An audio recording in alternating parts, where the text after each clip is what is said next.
It's story time. இரவு நேரத்தில் கடல்ல விழுந்த 2 சிறுவர்களுக்கு என்ன ஆச்சுன்னு இந்த கதையில பார்க்கலாம். இது வரைக்கும் நம்ம சேனலுக்கு சப்ஸ்கிரைப் பண்ணலைன்னா உடனே சப்ஸ்கிரைப் பண்ணி பக்கத்தில் இருக்கிற பெல் பட்டனை கிளிக் பண்ணுங்க. ஸ்டோரி டைம் தமிழ் சேனலுக்காக உங்களுடன் ரவிசங்கர் பாலச்சந்திரன். கதையை கேட்கலாம் வாங்க. அக்கரைப்பட்டுங்கிற ஊர்ல தர்மேந்தர்னு ஒரு மிகப்பெரிய வியாபாரி இருந்தாரு. அவருக்கு சொந்தமா ஒரு வியாபார கப்பல் இருந்துச்சு. தன்னோட நாட்டில் கிடைக்கிற தரமான பொருட்களை வாங்கி கப்பலில் ஏற்றிக்கிட்டு பல நாடுகளுக்கும் போய் தர்மேந்தர் வித்துட்டு வருவார். அப்படி அவர் வர்றதுக்கு சில சமயம் 6 மாதம் கூட ஆகும். தர்மேந்தர் கிட்ட இருந்த மிகப்பெரிய கெட்ட பழக்கம் அவரோட முன் கோபம்தான். கோபம் வந்தால் என்ன செய்வாருன்னு அவருக்கே தெரியாது. அவரோட மனைவி பேரு ஜெயஸ்ரீ. தர்மேந்தருக்கும் ஜெயஸ்ரீக்கும் சூரஜ் தீரஜ்னு இரட்டை குழந்தைகள் இருந்துச்சு. குழந்தைகள் பிறந்த கொஞ்ச நாள்லேயே தர்மேந்தர் வியாபாரம் செய்யறதுக்காக கப்பல்ல கிளம்பினாரு. ஆனா எதிர்பாராத விதமா கடல்ல அடிச்ச ஒரு பெரிய புயல்ல அவரோட கப்பல் மாட்டிக்கிச்சு. எவ்வளவு முயற்சி செஞ்சும் கப்பல் போக வேண்டிய திசையில கப்பலை ஓட்டவே முடியல. 2 நாள் போராட்டத்துக்கு அப்புறம் அவரோட கப்பல் பவளத்தீவுன்னு ஒரு தீவுல கரை ஒதுங்கிச்சு. நல்ல வேளையா தன்னோட உயிருக்கும் கப்பல்ல கொண்டு வந்த பொருட்களுக்கும் எந்த சேதமும் இல்லாம கப்பல் கரை ஒதுங்கினது தர்மேந்தருக்கு கொஞ்சம் நிம்மதியா இருந்துச்சு. ஆனா புயல்ல சேதமான தன்னோட கப்பலை சரி செய்ய இன்னும் 6 மாசம் ஆகும். அது வரைக்கும் இந்த தீவை விட்டு போக முடியாதுங்கிறதும் தர்மேந்தருக்கு புரிஞ்சிருந்துச்சு. கப்பல்ல கொண்டு வந்த பொருட்களை அந்த தீவுல வித்து அதுல கிடைச்ச பணத்துல அவரு கப்பலை சீர் செய்ய ஆரம்பிச்சாரு.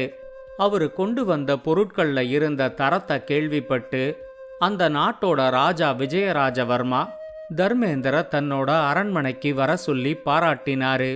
தர்மேந்தரோட கப்பலை சீர் செய்யறதுக்கு வேண்டிய எல்லா ஏற்பாடுகளையும் விஜயராஜவர்மாவே செஞ்சு கொடுத்தாரு.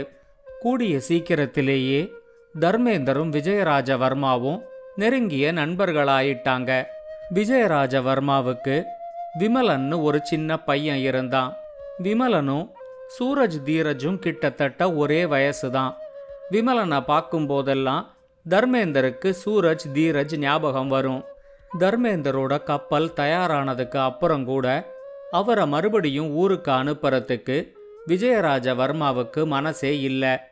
அரசாங்க ஆலோசகர் அப்படின்னு ஒரு பதவியை கொடுத்து தர்மேந்தரை அவர் தன்னோட தீவிலேயே வச்சிருக்க நினைச்சாரு.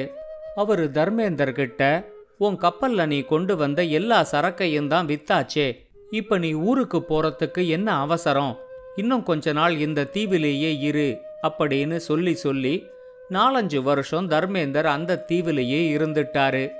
5 வருஷ முடிவுல என்னோட நாட்டுக்கு போய் நான் ஒரு தடவை பார்த்துட்டு வரேன் அப்படின்னு விஜயராஜவர்மா கிட்ட அனுமதி வாங்கிக்கிட்டு தர்மேந்தர் நிறைய சரக்குகளை ஏத்திக்கிட்டு தன்னோட கப்பல்லேருந்து சொந்த நாட்டுக்கு கிளம்பினாரு.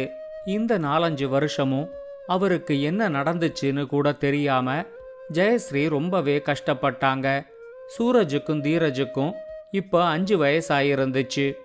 ஜெயஸ்ரீ ஒரு முடிவோட சூரஜ் வழக்கமா வியாபாரத்துக்கு போற நாடுகளுக்கெல்லாம் போய் அவரை தேடி பார்க்கலாம் அப்படிங்கிற முடிவுக்கு வந்து சூரஜையும் தீரஜையும் கூட்டிக்கிட்டு அக்கரைப்பட்டுலேருந்து ரொம்ப தூரம் தள்ளி இருக்கிற அந்த நாட்டோட ஒரு மிகப்பெரிய துறைமுக நகரத்துக்கு வந்து சேர்ந்தாங்க. சரியா அதே நேரம் தர்மேந்தரோட கப்பலும் பவளத்தீவுலேருந்து அந்த துறைமுகத்துக்கு வந்து துறைமுகத்திலேருந்து அக்கரைப்பட்டுக்கு கிளம்ப தயாரா இருந்துச்சு. அது தர்மேந்தரோட கப்பல்னு கூட தெரியாம ஜெயஸ்ரீ சூரஜ்கிட்டையும் தீரஜ்கிட்டையும், நீங்க 2 பேரும் அந்த கப்பலுக்கு போய் அங்க இருக்கிறவங்க கிட்ட உங்க அப்பா பேரை சொல்லி அவரை தெரியுமா அப்படின்னு விசாரிச்சுக்கிட்டு வாங்க அப்படின்னு சொல்லி அனுப்பினாங்க. 2 பசங்களும் கடல்ல கொஞ்ச தூரத்துக்கு நீந்திக்கிட்டு போய் தர்மேந்தரோட கப்பல்லேருந்து தொங்கிக்கிட்டு இருந்த நூலேணி வழியா அந்த கப்பலுக்குள்ள ஏறினாங்க. கப்பல் அவங்களுக்கு புது இடமாவும் அங்க ஒளிஞ்சு பிடிச்சு விளையாடுறதுக்கு நிறைய வாய்ப்பு இருக்கிறதும் அவங்களுக்கு தெரிஞ்சிச்சு. வந்த வேலையை மறந்து அவங்க 2 பேரும் கொஞ்ச நேரம் ஒளிஞ்சு பிடிச்சு விளையாடினாங்க. அதுக்குள்ள கப்பல் துறைமுகத்திலேருந்து கிளம்பி நடுக்கடலுக்கு வந்துடுச்சு. கப்பலுக்கு சம்பந்தமில்லாத 2 சின்ன பசங்க கப்பலுக்குள்ள ஏறிட்டாங்க அப்படிங்கிற விஷயம் தர்மேந்தருக்கு தெரிய வந்துச்சு. முன் கோபத்துல தர்மேந்தருக்கு என்ன செய்யறோன்னே தெரியல. அவரு தன்னோட உதவியாளர்கிட்ட கப்பல்ல இருக்கிற பொருட்களை திருடுறதுக்காக ஏறி இருப்பானுங்க, எல்லா துறைமுகத்திலையும் இதே பிரச்சனையா போச்சு, 2 பேரையும் தூக்கி கடல்ல போடுங்க, அவங்களா நீந்தி கரைக்கு போய்க்கட்டும் அப்படின்னு சொன்னாரு. தர்மேந்தரோட உதவியாளர்கள் சூரஜையும் தீரஜையும் தூக்கி கடலுக்குள்ள போட்டாங்க. அந்த கும்மிருட்டுல சூரஜும் தீரஜும் திசை தெரியாம கடல்ல நீந்த ஆரம்பிச்சாங்க. இதுக்கு நடுவுல சூரஜும் தீரஜும் ஏறின கப்பல் துறைமுகத்தை விட்டு கிளம்பி போனது தெரிஞ்சதும் ஜெயஸ்ரீக்கு என்ன செய்யறதுன்னே தெரியல.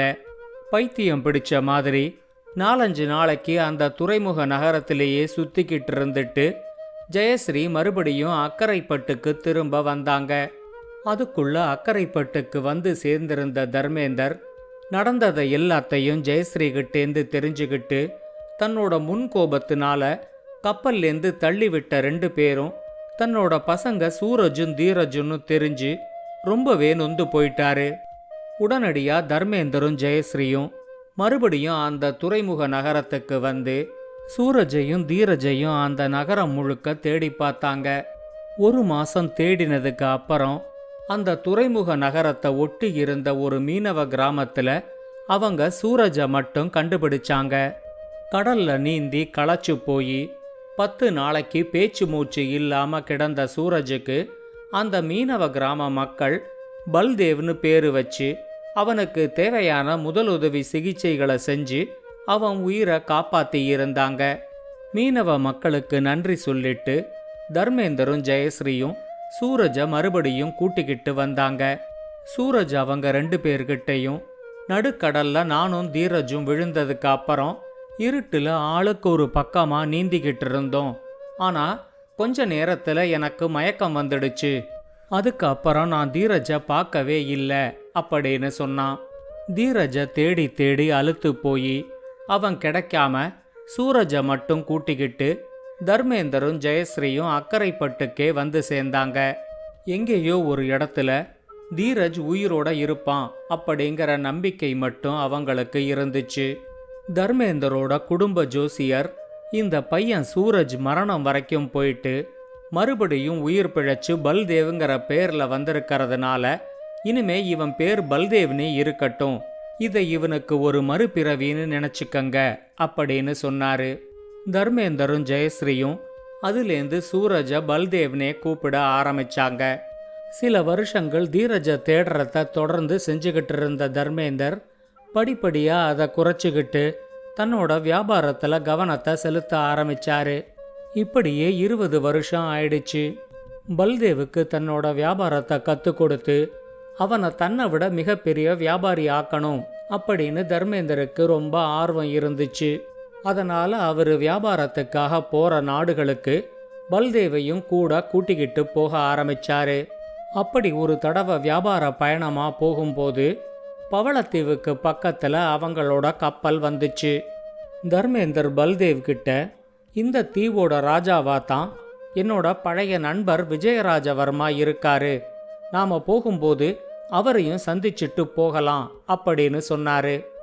ஆனா இவங்க தீவுக்கு போனதுக்கு அப்புறம்தான் 3 வருஷத்துக்கு முன்னாடி விஜயராஜவர்மா இறந்துட்டதாவும் இப்ப விக்ரமராஜவர்மா தான் தீவோட ராஜாவா இருக்கிறதாவும் தெரிய வந்துச்சு. விஜயராஜவர்மாவோட பழைய நண்பருங்கிறதுனால தர்மேந்தர விக்ரமராஜவர்மாவும் நல்லபடியா வரவேற்றாரு. 2-3 நாள் அந்த அரண்மனையில தங்கி இருந்துட்டு தர்மேந்தரும் பல்தேவும் அங்கேருந்து கிளம்பும்போது விக்ரமராஜவர்மா தர்மேந்தர்கிட்ட, எங்க அப்பாவுக்கு நீங்க நண்பரா இருந்த மாதிரி உங்க பையன் கொஞ்ச நாளைக்கு என் நண்பனா இங்கே இருக்கட்டும், நீங்க உங்க நாட்டுக்கு போயிட்டு கப்பல்ல சரக்கை ஏத்திக்கிட்டு மறுபடியும் இந்த பக்கமா போகும்போது நீங்க பல்தேவ கூட கூட்டிக்கிட்டு போகலாம் அப்படின்னு சொன்னாரு. பல்தேவுக்கும் அந்த தீவுல இருக்கிறதுக்கு பிடிச்சிருந்ததுனால தர்மேந்தர் பல்தேவ அங்கேயே விட்டுட்டு அவரு மட்டும் கப்பல்ல திரும்ப வந்தாரு. கொஞ்ச நாளுக்குள்ளேயே பல்தேவும் விக்ரமராஜவர்மாவும் நெருங்கிய நண்பர்களாகிட்டாங்க. ஆனா ஏற்கனவே விக்ரமராஜாவோட நண்பர்களா அந்த தீவுல இருந்த சில பேருக்கு பல்தேவ் அவரோட நெருக்கமா இருக்கிறது பிடிக்காம போச்சு. அவங்க அடிக்கடி விக்ரமராஜவர்மா கிட்ட பல்தேவை பத்தி இல்லாததும் பொல்லாததும் சொல்லிக்கிட்டு இருந்தாங்க. பல்தேவுக்கும் விக்ரமராஜவர்மாவோட பழைய நண்பர்களை கொஞ்சம் கூட பிடிக்கல. அவங்க எல்லாருமா கூட்டு சேர்ந்துகிட்டு விக்ரமராஜவர்மாவுக்கு எதிராக ஏதோ புரட்சி செஞ்சு ஆட்சியை கைப்பற்ற திட்டம் போடுறாங்க அப்படின்னு பல்தேவுக்கு ஒரு சந்தேகம் இருந்துச்சு. ஒரு நண்பனா பல்தேவும் இதை விக்ரமராஜா கிட்ட சொல்லி இருந்தாரு. விக்ரமராஜவர்மாவுக்கும் தன்னோட பழைய நண்பர்களை நம்புறதா இல்ல பல்தேவை நம்புறதான்னு ஒரு குழப்பம் இருந்துகிட்டே இருந்துச்சு. இதுக்கு நடுவில் விக்ரமராஜவர்மாவுக்கு திடீர்னு உடல் நலம் பாதிக்கப்பட்டு ஒரு 10 நாளைக்கு படுக்கையிலேருந்து எழுந்திருக்க முடியாத மாதிரி படுத்தே கிடந்தாரு. அரண்மனை வைத்தியர்கள் அவருக்கு சிகிச்சை கொடுத்துக்கிட்டு இருந்தாங்க. அவர் சாப்பிட்ட ஏதோ ஒன்று அவருக்கு ஒத்துக்காம போனதுல தான் விக்ரமராஜவர்மாவுக்கு உடல் நல குறைவு ஏற்பட்டுச்சு அப்படின்னு அரண்மனை வைத்தியர் சொன்னாலும் பல்தேவுக்கு மட்டும் இது ஒரு சதிச் செயலா இருக்குமோ அப்படிங்கிற சந்தேகம் இருந்துச்சு. இரவு நேரத்துல அரண்மனைக்குள்ள வெளி ஆட்களோட நடமாட்டம் இருக்கிறத பார்த்ததும் பல்தேவோட சந்தேகம் இன்னும் அதிகமாயிடுச்சு. இந்த தீவுல இருக்கிற வரைக்கும் தன்னோட நண்பனை காப்பாத்துறது தன்னோட கடமை அப்படின்னு புரிஞ்சுக்கிட்டு ஒவ்வொரு நாளும் ராத்திரி முழுக்க பல்தேவ் கையில கத்திய வச்சுக்கிட்டு விக்ரமராஜவர்மாவோட அறைக்கு வெளியில காவல் இருந்தாரு. ஆனா விக்ரமராஜாவோட பழைய நண்பர்கள் அவர்கிட்ட பல்தேவ் எதுக்கு ராத்திரி பூரா கத்திய வச்சுக்கிட்டு உங்க அறை வாசல்லையே நிக்கிறாரு, ஒருவேளை அவரு உங்களை கொலை செய்யறதுக்கான சரியான சமயத்துக்காக காத்துக்கிட்டு இருக்காரு போல இருக்கு அப்படின்னு சொன்னாங்க. சிகிச்சையில இருந்ததுனால விக்ரமராஜாவும் ஒரு அரை மயக்க நிலைமையில தான் இருந்தாரு. ராத்திரி திடீர்னு கண்முழிக்கும் போது பல்தேவ் தன்னோட அறைக்கு வெளியே உருவிய கத்தியோட நிக்கிறத அவரு கவனிச்சாரு. உடனே தன்னோட பாதுகாவலர்கள் கிட்ட பல்தேவை கைது செஞ்சு சிறையில அடைக்க சொல்லி உத்தரவு போட்டாரு. இத ஒரு வாய்ப்பா பயன்படுத்திக்கிட்ட விக்ரமராஜவர்மாவோட பழைய நண்பர்கள் பல்தேவ் செய்யாததையெல்லாம் செஞ்ச மாதிரி சொல்லி அவருக்கு மரண தண்டனையும் வாங்கி கொடுத்தாங்க. இந்த சமயத்துல தான் கப்பல்ல சரக்கை ஏத்திக்கிட்டு தர்மேந்தர் மறுபடியும் அந்த தீவுக்கு வந்தாரு. இந்த தடவை அவரு கூட ஜெயஸ்ரீயும் வந்திருந்தாங்க. தீவுல தன்னோட பையனுக்கு மரண தண்டனை கிடைச்சிருக்குன்னு தெரிஞ்சதும் தர்மேந்தர் ரொம்பவே துடிச்சு போயிட்டாரு. அவரு விக்ரமராஜவர்மாவை ஒரே ஒரு தடவை நேர சந்திக்க விரும்புறதா ஒரு செய்தி அனுப்பிட்டு காத்துக்கிட்டு இருந்தாரு. விஜயராஜவர்மாவோட பழைய நண்பருங்கிற முறையில விக்ரமராஜவர்மாவும் அவரை சந்திக்கிறதுக்கு அனுமதி கொடுத்தாரு.